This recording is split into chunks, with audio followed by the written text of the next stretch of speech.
चलिए बच्चों, तो आज हम स्टार्ट करने जा रहे हैं पीवाईक्यू सीरीज का साइंस सेक्शन का 2020 का पेपर। ठीक, तो चलिए स्टार्ट करते हैं। क्वेश्चन नंबर 1 देखते हैं। Which of the following consist only of rabi crop. सिर्फ रबी क्रॉप देखनी है। रबी क्रॉप्स कौन कौन सी हैं इनमें से बताना है ना। पैडी मेज नहीं, तो इसका आंसर है सीधी सी बात वीट एंड मस्टर्ड। वीट और मस्टर्ड ये दोनों रबी क्रॉप्स हैं। नेक्स्ट क्वेश्चन नंबर 2 पे पहुंचते हैं। Which of the following cell does not possess nuclear membrane. ये क्वेश्चन हम पहले भी डिस्कस कर चुके हैं, 2 बार पहले भी आ चुका है ये क्वेश्चन। तो न्यूक्लियर मेम्ब्रेन किस में नहीं होती है, कौन से सेल में नहीं, कौन से सेल में नहीं होती है ना। तो इसका आंसर होगा blue green algae. Fine, next चलते हैं। Question number 3। Endemic fauna species found in Pachmarhi biosphere reserve are. Pachmarhi biosphere reserve में कौन सी एंडेमिक स्पेसीज इसमें से फोना की पाई जाती हैं, ये बताना है। तो इसका आंसर होगा, देखो, बाइसन एंड फ्लाइंग स्क्वेरल, ये दोनों यहां पे पाई जाती है। नेक्स्ट चलते हैं। Question number 4। Metamorphosis in frog is controlled by. Metamorphosis जानते हैं ना। मेटामोर्फोसिस शुरू में जो फ्रॉग के जो बच्चे होते हैं ना, छोटे छोटे, वो फिश की तरह होते हैं, उनकी टेल होती है थोड़ी सी, तो वो अलग होती है ना जिस प्रोसेस से, उसे मेटामोर्फोसिस बोलते हैं। तो मेटामोर्फोसिस को कंट्रोल करता है थायरोक्सिन हार्मोन। फाइन, तो इसका आंसर होगा thyroxine hormone. Which of the following is an example of algae. इनमें से कौन सा एग्जाम्पल है एल्गी का। तो एल्गी यीस्ट, यूग्लेना, स्पाइरोगायरा, इसका आंसर होगा ये आपका एल्गी का एग्जाम्पल है। फाइन, नेक्स्ट चलते हैं। Question number 6। Dark brown and viscous crude oil with a characteristic foul smell, है ना, हल्की बदबू स्मेल जिसमें आती है। ठीक, डार्क ब्राउन होता है और विस्कस होता है। विस्कस समझते हैं ना, विस्कस होता है। कौन सा इसमें से है वो फ्लूइड। तो देखो ये होता है आपका पेट्रोलियम, है ना, पेट्रोलियम क्रूड ऑयल होता है। और इसी को हम फ्रैक्शनल डिस्टिलेशन से कन्वर्ट करते हैं, कैरोसिन ऑयल, पेट्रोल, डीजल सब इसी से बनाए जाते हैं। Next, zinc displaces copper from its aqueous solution. Zinc copper को डिस्प्लेस कर देती है एक्वस सॉल्यूशन में, है ना। In this regard which of the following statement is correct. Copper is more reactive then zinc. देखो किसने डिस्प्लेस किया, जिंक ने डिस्प्लेस किया है कॉपर को, तो जिंक ज्यादा रिएक्टिव होगी कॉपर से, तभी तो इसने डिस्प्लेस कर दिया, कॉपर को हटा दिया, खुद उसमें घुस गया रिएक्शन में, है ना। तो इसका आंसर क्या होगा, जिंक ज्यादा रिएक्टिव होगा। Zinc is more reactive than copper. Answer B is correct. Fine, next question पे चलते हैं। In Panthera leo bracket lion, है ना, and Panthera onca jaguar. Panthera क्या है भाई, फैमिली का नाम है, स्पेसीज का नाम है, जेनस का नाम है, या फिर ऑर्डर का नाम है।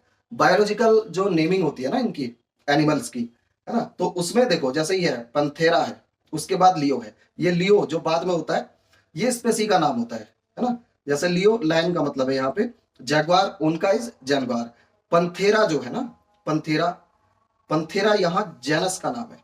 पहले जेनस होता है, उसके आगे स्पेसी का नाम होता है, तो इसका आंसर क्या होगा, जेनस होगा। फाइन, आगे। Polymers are giant molecule which are made of many repeated units called. Polymers की जो एक यूनिट होती है जिनसे रिपीटेड करके पूरा पॉलीमर बनाते हैं हम, तो उसकी एक यूनिट को पॉलीमर की हम बोलते हैं मोनोमर। फाइन, इसको मोनोमर बोलते हैं। Question 10। Shape of smooth muscle cell is. Smooth muscle cells जो होती है उनकी शेप क्या होती है ना, तो वो स्पिंडल शेप की होती है। स्पिंडल शेप, है ना, आपने पढ़ा होगा, इधर से कुछ ऐसे, इधर से कुछ ऐसे, ठीक, कुछ स्पिंडल शेप होती है इनकी। Acid rain is caused by chemical reaction that begins when compounds like dash and dash are released into air। देखो रेन का, एसिड रेन का पहले भी क्वेश्चन 2 बार लगभग हर साल ही आता है एसिड रेन पे एक क्वेश्चन, है ना। तो इसके लिए आपको याद रखना है सल्फर डाइऑक्साइड होता है और नाइट्रोजन के कुछ ऑक्साइड्स होते हैं, है ना। नाइट्रोजन के ऑक्साइड्स कोई भी हो सकते हैं, सल्फर डाइऑक्साइड जरूरी है उसमें। ये दोनों होते हैं एसिड रेन में। ठीक, next. Which of the following is female part of flower. Flower का फीमेल पार्ट क्या होता है, तो इसमें देखो पिस्टल जो है ना, पिस्टल ये फीमेल पार्ट है। Next question 13। Human red blood cells are formed mainly in the bone marrow. Bone marrow में बनते हैं, बिल्कुल सही बात है, रेड ब्लड सेल्स, है ना। आगे, are believe to have average life span of approximately days. RBCs, red blood cells जो होते हैं, उनकी लाइफ कितने दिन की होती है? 120 डेज, यानी कि लगभग लगभग 4 महीने की होती है। Fine. Next, safety device that work on heating effect of electric current. Heating effect of electric current पे कौन सा डिवाइस वर्क करता है भाई? फ्यूज वर्क करता है ना। फ्यूज, फ्यूज जो होता है ना, इसका मेल्टिंग पॉइंट कम होता है।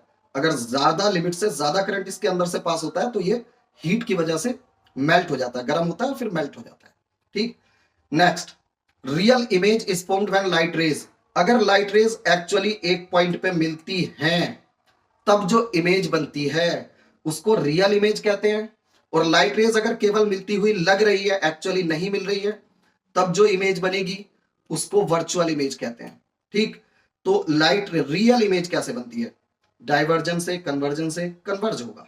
लाइट रेज कन्वर्ज होंगी तब जो इमेज बनेगी उसे हम बोलेंगे रियल इमेज। एक्चुअली कन्वर्ज हो रही है, मिल रही है एक जगह पे। सल्फ्यूरिक एसिड का, सल्फ्यूरिक नहीं है, सल्फ्यूरिक होता तो H2SO4, इसीलिए दिया है। देखो मैं भी कंफ्यूज हुआ ना, कंफ्यूज करने के लिए ही दिया है। Sulphurous acid, sulphurous acid H2SO4, SO3, H2SO3 इसका आंसर। फाइन। आगे चलते हैं। Ursa Major constellation. Ursa Major constellation जो होता है ना, इसको ग्रेट बियर भी बोलते हैं, क्योंकि इसकी जो शेप होती है वो बियर की शेप में होता है, उर्सा मेजर कंस्टलेशन। फाइन। आगे चलते हैं। Pitch of the sound primarily depends on. Pitch मैंने पहले भी बताया था, पहले भी ये क्वेश्चन आ चुका है। पिच किस चीज पे डिपेंड करती है ना? और कई बार ये पूछा कि लाउडनेस किस चीज पे डिपेंड करती है। लाउडनेस इंटेंसिटी पे डिपेंड करती है, इंटेंसिटी एम्पलीट्यूड पे, यानी कि लाउडनेस एम्पलीट्यूड पे डिपेंड करती है। आप सीधा ऐसे याद रखेंगे, intensity amplitude, sorry loudness amplitude पे डिपेंड करती है। और पिच जो होती है ना, पिच डिपेंड करती है फ्रीक्वेंसी पे। High frequency, high pitch, shrill sound, पतली आवाज। फाइन। नेक्स्ट चलते हैं। The calorific value of hydrogen is about, बिल्कुल रट्टा मारने वाला सवाल।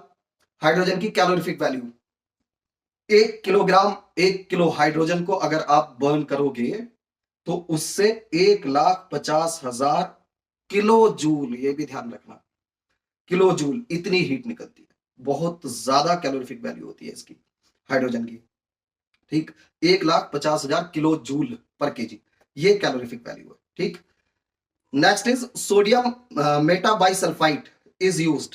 सोडियम मेटाबाइसल्फाइट ये फूड प्रिजर्वेटिव्स में यूज होता है। ठीक। फूड प्रिजर्वेटिव में, फूड को स्टोर करने के लिए। Fine. Which of the following element is stored under kerosene. Kerosene में किसे स्टोर करते हैं? बहुत फेमस सवाल है। एक पोटेशियम और एक सोडियम, इन दोनों को हम यूज करते हैं कैरोसिन में। क्यों कैरोसिन में यूज करते हैं? क्योंकि बहुत ज्यादा रिएक्टिव होते हैं, पोटेशियम और सोडियम। इसमें सोडियम तो है नहीं, तो इसका आंसर क्या होगा? पोटेशियम होगा। फाइन। पोटेशियम को स्टोर करते हैं कैरोसिन ऑयल में।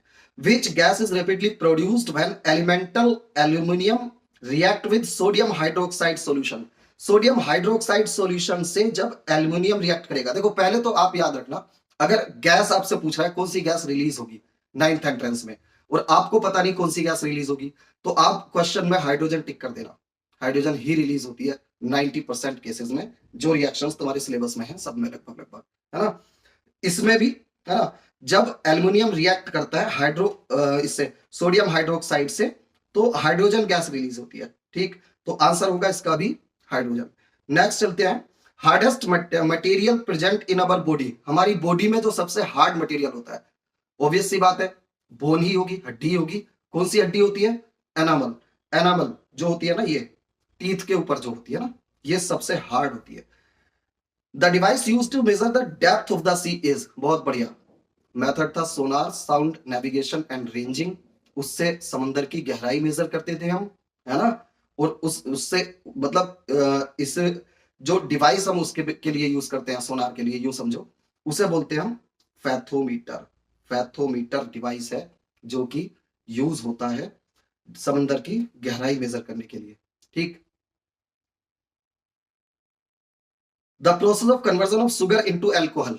सुगर से जो एल्कोहल बनाते हैं, है ना, सुगर से एल्कोहल बनाते हैं, है ना, तो उस प्रोसेस को हम बोलते हैं फर्मेंटेशन। फर्मेंटेशन, है ना। सब्लिमेशन अलग हुआ, सब्लिमेशन मतलब डायरेक्ट सॉलिड से और गैस बनना, उसको सब्लिमेशन बोलते हैं। कंडेंसेशन आपको पता है। Question 26, water holding capacity is highest in, ये भी रिपीटेड क्वेश्चन है, पहले भी आ चुका है। देख रहे हो बहुत सारे क्वेश्चंस रिपीट होते हैं एएमयू में, खास तौर से ये बड़ी स्पेशल बात है ना। तो रिटन के लिए आपको पीवाईक्यू करने बहुत ही इंपॉर्टेंट है, क्योंकि बहुत सारे क्वेश्चंस आपको वहां से मिलने वाले हैं पीवाईक्यू से, ये ध्यान रखना। क्ले सॉइल है जो मैक्सिमम वाटर होल्डिंग कैपेसिटी जिसकी होती है, एक बार पानी भर दोगे भरा रहेगा बहुत टाइम तक क्ले में, ठीक, क्ले बहुत ज्यादा स्टोर करती है। Next is force has magnitude direction. अब देखो इसमें असल में जो फिजिक्स में क्वांटिटीज होती हैं वो दो तरह की होती हैं, एक वेक्टर क्वांटिटीज होती हैं और एक स्केलर क्वांटिटीज होती हैं। स्केलर क्वांटिटीज होती हैं ऐसी क्वांटिटीज जिनकी केवल वैल्यू होती है ना, जैसे टाइम है, टाइम की कोई डायरेक्शन नहीं है, सिर्फ वैल्यू होती है, 2 घंटे 4 घंटे 6 घंटे, है ना। तो टाइम स्केलर है। और कुछ क्वांटिटीज होती हैं जिनकी वैल्यू भी होती है और कुछ डायरेक्शन भी होती है, किसी डायरेक्शन में। भाई आप अगर फोर्स लगाओगे किसी चीज पे तो फोर्स किसी डायरेक्शन में लगाओगे, है ना, फोर्स किसी डायरेक्शन में लगाओगे। तो ऐसी जो क्वांटिटीज होती हैं, है ना, जिनका मैग्नीट्यूड भी होता है और किसी डायरेक्शन में ही होती हैं, वो उन्हें हम वेक्टर क्वांटिटीज बोलते हैं, ठीक। फोर्स वेक्टर क्वांटिटी है, तो फोर्स के पास क्या होगा, मैग्नीट्यूड भी होगा और उसकी डायरेक्शन भी होगी। मैग्नीट्यूड मतलब जो वैल्यू होती है उसकी, वैल्यू को मैग्नीट्यूड बोलते हैं, ऐसे याद रखना। तो मैग्नीट्यूड भी होगा फोर्स का और डायरेक्शन भी होगी, मतलब दोनों चीज होंगी इसके पास। क्यों, क्योंकि फोर्स वेक्टर है, वेक्टर है। For a normal I near point is, रट्टा मार दो याद ही है, 25 सेंटीमीटर होता है near point. 1 light year is equal to, देखो 1 लाइट ईयर जो होता है ना, 1 लाइट ईयर होता है distance travelled by light in 1 year.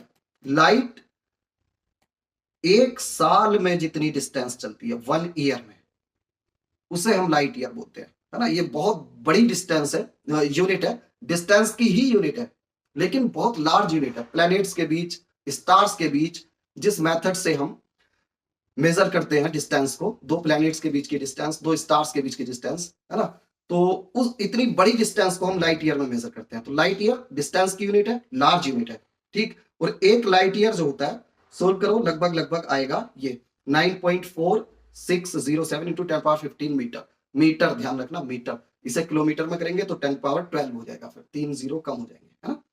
तो मीटर में है ये आंसर इसका।